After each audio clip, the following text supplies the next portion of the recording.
Un littoral de plus de 3260 km et des milliers d'îles et d'archipels permettent au Vietnam d'attirer des millions de touristes étrangers chaque année. Les circuits de touristes maritimes et insulaires représentent environ 70% du total des circuits touristiques du pays. Alors, le tourisme maritime est défini comme une avancée décisive pour stimuler l'économie bleue durable et comme un moyen de défendre la souveraineté nationale.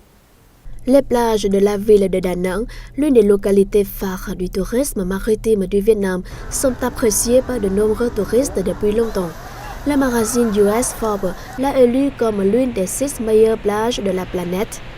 Je pensais que je pourrais profiter de chaque instant et des services intéressants sur cette belle plage. C'est vraiment une vacance merveilleuse.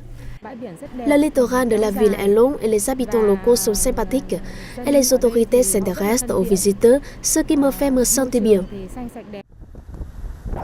Le Vietnam recense 2770 îles proches du littoral, 125 plages et baies servant le tourisme et plus de 1400 établissements d'hébergement implantés le long des zones côtières.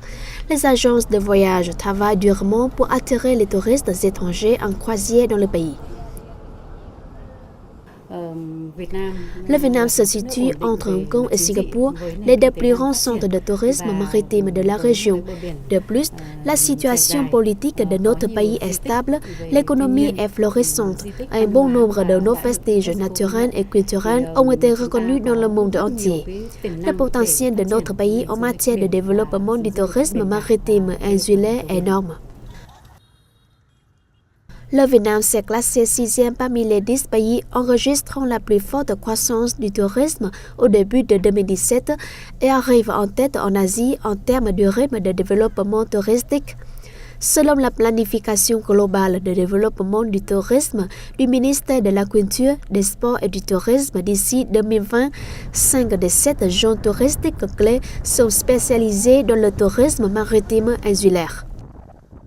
Le tourisme maritime et insulaire est l'épine dorsale du tourisme vietnamien et il a été défini comme une partie cruciale de la stratégie maritime du pays. Pour réaliser cette stratégie, le secteur du tourisme a lui-même élaboré un plan fixant des objectifs spécifiques sur le développement du tourisme maritime et insulaire jusqu'en 2020. Pour développer d'une manière durable le tourisme maritime du pays, il est nécessaire à promouvoir la culture locale, qui est l'un des atouts touristiques incontournables pour faire revenir les visiteurs.